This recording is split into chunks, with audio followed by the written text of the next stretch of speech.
Halo dan selamat datang kembali di pembahasan mendalam kita. Hari ini kita punya topik yang kayaknya relevan banget nih, terutama buat Anda yang mungkin lagi di dunia pengembangan diri atau bahkan mikir-mikir jalur karir baru. Kita bakal kupas tuntas bab 13 dari buku The Highly Paid Expert karya Debbie Allen. Bab ini fokus banget ke strategi membangun bisnis coaching, pembinaan ya, tapi yang bernilai tinggi. Betul sekali, sumber kita spesifik bab 13 itu yang judulnya aja udah bikin penasaran ya, Big Money Coaching. Jadi misi kita hari ini yaitu gali lebih dalam, apa sih sebetulnya yang bikin coaching ini punya potensi, katakanlah cuan yang signifikan, dan yang mungkin lebih penting lagi, gimana caranya Anda sebagai ahli di bidang Anda bisa memposisikan diri biar dapat bayaran yang ya pantas lah atas nilai yang dikasih. Bukan cuma sekedar jual waktu gitu. Ini menarik. Soalnya coaching itu kan sering dilihat dari sisi kepuasannya ya. Kayak wah seneng banget bisa bantu orang bertumbuh, lihat mereka bikin terobosan. Tapi Debbie Allen di bab ini, dia kayak ngasih lampu sorot ke sisi bisnisnya. Yang krusial banget, yaitu tantangan di mana banyak coach justru menilai rendah jasanya sendiri. Gitu kan? Sering banget karena terlalu fokus ke bantuin orang. Nah, kita mulai dari basic dulu deh. Menurut buku ini, coaching itu intinya apa sih sebenarnya? Intinya, buku ini tuh definisiin coaching sebagai semacam kemitraan ya, partnership. Jadi ini sebuah proses di mana seorang coach itu bantu kliennya biar lebih akuntabel sama tujuannya, terus belajar skill baru yang dibutuhin. Juga bantu ngatasin hambatan, ya hambatan mental atau praktis, yang mungkin selama ini ngeganjel gitu. Terus ngebangkitin lagi harapan sama motivasi, dan ya ujung-ujungnya memberdayakan mereka bikin perubahan. Perubahan yang nyata dan sustain, berkelanjutan. Jadi bukan cuma ngasih nasihat doang, tapi lebih ke fasilitasi biar klien nemuin solusi dari dalam dirinya sendiri, gitu. Oke, jadi peran coach itu bukan cuma kayak cheerleader ya, tapi lebih kayak partner strategis gitu. Bantu klien nentuin target yang jelas, terus dorong mereka bukan cuma buat capai target itu, tapi seringnya malah bisa lebih ya, melampauinya. Aspek akuntabilitas ini kayaknya kunci banget ya, biar klien tetap on track gitu. Dan ya tentu, kayak yang tadi kita bilang, lihat klien berubah itu, wah pasti puas banget rasanya. Oh jelas, kepuasan itu ada banget. Tapi, nah disinilah Debbie Allen ngasih warning penting, terutama buat yang baru mulai. Jebakan bisnisnya tuh gini, karena dorongan kuat buat bantu dan lihat hasil itu tadi, banyak coach pemula kejebak. Kejebak di ngasih terlalu banyak. Entah itu waktu, sesi gratisan, diskon gede-gedean, sampai akhirnya, tanpa sadar ya, mereka nurunin nilai keahlian mereka sendiri. Buku ini nekenin banget, giving away your time for free won't pay the bills. Ya intinya ngasih waktu gratisan atau tarif murah banget itu nggak bakal bisa bayar tagihan kan? Ini fondasi penting sih kalau mau bangun karir coaching yang nggak cuma bikin happy secara emosi tapi juga secara finansial. Nah, ini poin penting banget buat diingat. Geser fokus dari cuma bantu, jadi ngasih nilai yang pantas dihargai. Terus kalau kita lihat pasarnya nih, siapa aja sih sebenarnya yang butuh coach? Luas nggak sih potensinya? Wah luas banget. Dan kayaknya terus berkembang ya buku ini. Buku ini nyebutin kalau kebutuhan akan coach itu ada di hampir semua area. Kehidupan pribadi, bisnis, macam-macam. Kita bisa nemu misalnya coach olahraga, coach bisnis dari yang baru mulai sampai level eksekutif ya. Terus life coach yang umum. Ada juga coach khusus keluarga, hubungan, coach kencan, pernikahan, bahkan sampai area yang lebih spesifik. Kayak bantu orang ngatasin kecanduan, atau bantu lewatin transisi karir yang sulit. Coach buat turunin berat badan, coach keuangan pribadi. Wah, daftarnya panjang deh. Kayaknya hampir tiap tantangan atau tujuan gede dalam hidup, ada potensi peran coach di situ. Berarti intinya, orang nyari coach itu bukan karena mereka nggak mampu ya, tapi lebih karena pengen capai sesuatu dengan lebih efektif. Motif utamanya apa tuh? Tepat. Orang bayar coach itu buat dapetin kemenangan versi mereka sendiri, apapun bentuknya. Motifnya macem-macem, tapi umumnya ya sekitar ini. Pengen hasil lebih cepat, akselerasi gitu. Atau butuh strategi, cara yang lebih efektif daripada nyoba-nyoba sendiri. Atau perlu panduan ahli buat ambil keputusan penting, navigasi situasi rumit. Atau yang umum banget, butuh bantuan buat nembus hambatan mental, kebiasaan jelek, atau ya zona nyaman yang selama ini nahan mereka. Coach yang efektif itu intinya nawarin jalan pintas yang terstruktur lah, buat dapetin hasil yang klien mau. Mereka bayar bukan buat waktu aja, tapi buat keahlian, perspektif, struktur, sama akuntabilitas itu tadi. Jadi ini kayak investasi ya, buat percepatan sama kejelasan. Bukan cuma biaya. Nah, ini bagian yang seru nih buat banyak orang. Gimana kalau Anda punya keahlian di suatu bidang terus ngerasa kepanggil jadi coach? Mulainya gimana menurut buku ini? Nah, buku ini ngasih lihat perspektif yang menarik. Sering banget, perjalanan jadi coach itu mulainya dari minat atau passion pribadi yang dalam banget di suatu area. Dan yang lebih menarik lagi, Debbie Allen tuh ngamatin kalau banyak coach sukses, justru mulai dengan ngajarin atau ngebimbing orang lain soal hal yang mereka sendiri dulu paling perlu pelajari atau atasi. Ada contoh kuat di buku, kliennya Debbie Allen yang dulunya tuh prokrastinator parah, suka nunda kerjaan gitu, malah berhasil bangun karir dan brand kuat sebagai The Stop Procrastination Coach. Wah, itu contoh kuat soal otentisitas ya. Mengubah, katakanlah, luka atau tantangan pribadi jadi kekuatan buat bantu orang lain. Kayaknya ini bikin koneksi lebih dalam ya sama klien, karena ada pemahaman dari pengalaman langsung gitu. Persis. Otentisitas itu menjual dan bangun trust. Kalau Anda ngajar dari pengalaman nyata, termasuk rasa sakit dan perjuangan yang pernah dialami, klien tuh ngerasa Anda beneran ngerti posisi mereka. Itu jauh lebih ngena daripada cuma teori doang kan? Terus gimana soal formalitasnya? Ada syarat mutlak gitu nggak sih? Kayak harus punya sertifikasi buat bisa nyebut diri coach? Secara hukum formal ya, buku ini bilang umumnya sih nggak ada syarat wajib atau lisensi negara gitu buat jadi coach. Beda sama profesi kayak terapis atau konselor berlisensi. Tapi ini bukan berarti nggak ada standar loh ya. Buku ini nyebutin pentingnya buat mempertimbangkan pelatihan formal dari organisasi yang kredibel kayak ICF, International Coach Federation, atau IAC, International Association of Coaching. ICF itu misalnya dikenal banget sebagai organisasi global terdepan yang netepin standar kompetensi inti dan kode etik profesi coaching. Ikut pelatihan gitu bisa bantu banget bangun fondasi skill, paham etika, dan ya tentu nambah kredibilitas di mata calon klien. Oke, jadi meskipun nggak wajib secara hukum, pelatihan formal tetap direkomendasiin ya buat kualitas dan kredibilitas. Kalau gitu, apa sih faktor paling penting biar sukses jadi coach menurut buku ini? Yang paling dasar ya, kemampuan Anda buat secara konsisten ngasih nilai nyata ke klien, itu intinya. Klien Anda beneran dapat hasil nggak? Mereka maju nggak ke arah tujuan mereka? Itu ukurannya. Selain itu, pegang teguh kode etik profesional itu krusial banget buat bangun reputasi jangka panjang. Integritas itu segalanya. Sama satu lagi saran penting dari Debbie Allen. Jangan ngerasa harus nemuin semuanya sendiri dari nol. Belajarlah dari coach lain, konsultan, atau ahli yang udah terbukti berhasil. Amati, pelajari sistem mereka, model bisnisnya, cara mereka narik klien. Ini bisa hemat banyak waktu dan kesalahan loh. Masuk akal sih, belajar dari yang udah pengalaman.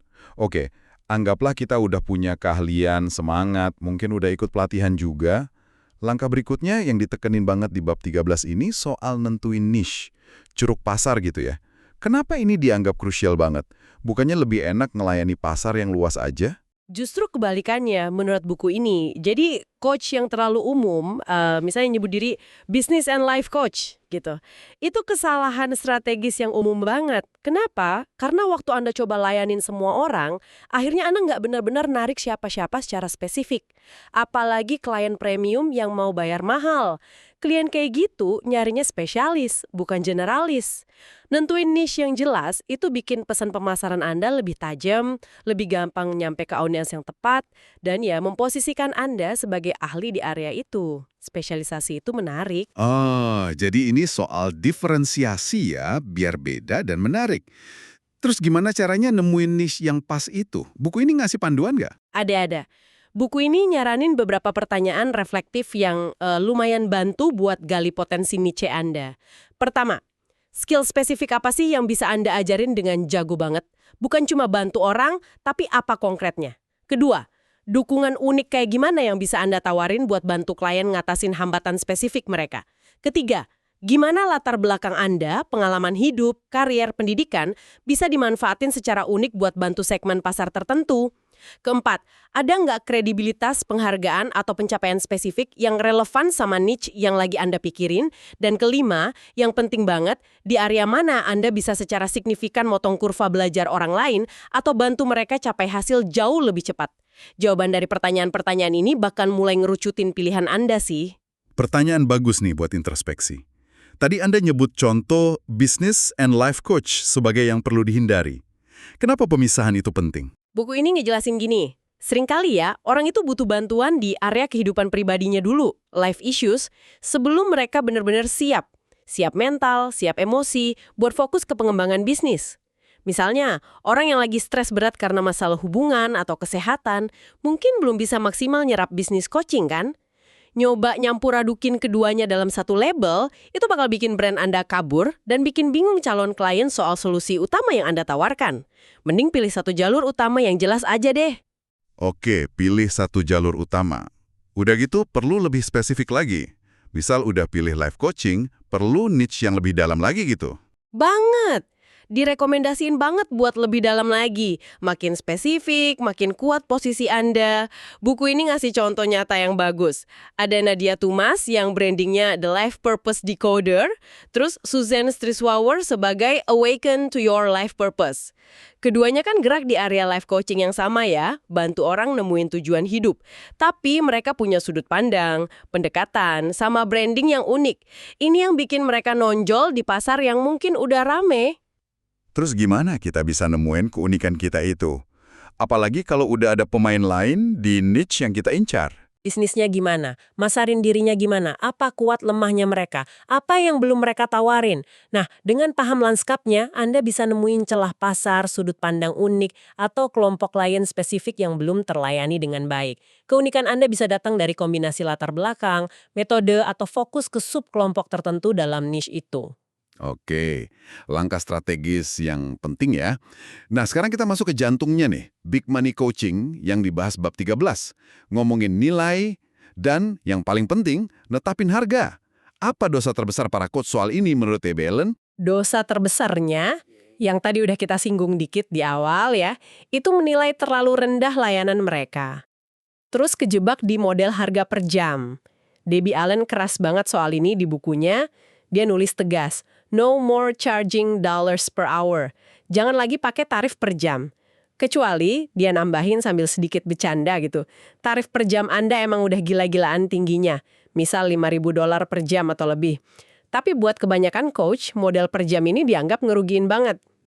Kenapa model per jam ini nggak disaranin banget? Dampak negatifnya apa aja? Dampaknya ada beberapa sih. Pertama, model per jam itu secara otomatis ngiket nilai Anda ke waktu, bukan ke hasil atau transformasi yang Anda kasih. Ini bikin Anda kayak harus terus-terusan jual blok waktu tambahan, seolah-olah nilai Anda cuma di durasi ketemu aja. Kedua, ini secara psikologis nempatin Anda di posisi tawar yang lebih lemah pas ngobrolin investasi sama klien. Fokusnya jadi ke biaya per jam, bukan nilai solusi. Buku ini nekenin banget pergeseran fundamental. Fokuslah ke outcomes, hasil akhir.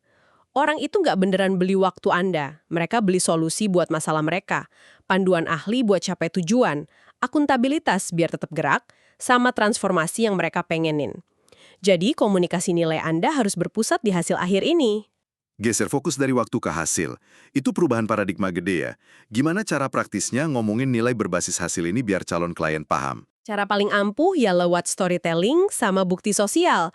Pakai kisah sukses klien Anda, ceritain studi kasus nyata secara detail, klien sebelum sama Anda gimana, tantangannya apa, terus proses coaching Anda, sistem langkah demi langkahnya, bantu mereka gimana, dan yang paling penting, hasil luar biasa apa yang mereka capai sesudahnya.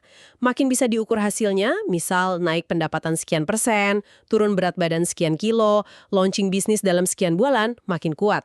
Testimoni apalagi kalau bisa bentuk video, itu alat jualan yang efektif banget buat bangun trust dan nunjukin nilai nyata. Studi kasus sama testimoni jadi bukti nilai ya. Terus, solusi konkretnya apa yang ditawarin buku ini sebagai ganti model tarif per jam tadi? Solusi utamanya adalah bikin paket coaching yang terstruktur dengan baik. Ini langkah kunci buat pindah dari jual waktu jadi jual program transformasi yang jelas dengan hasil yang diharapkan.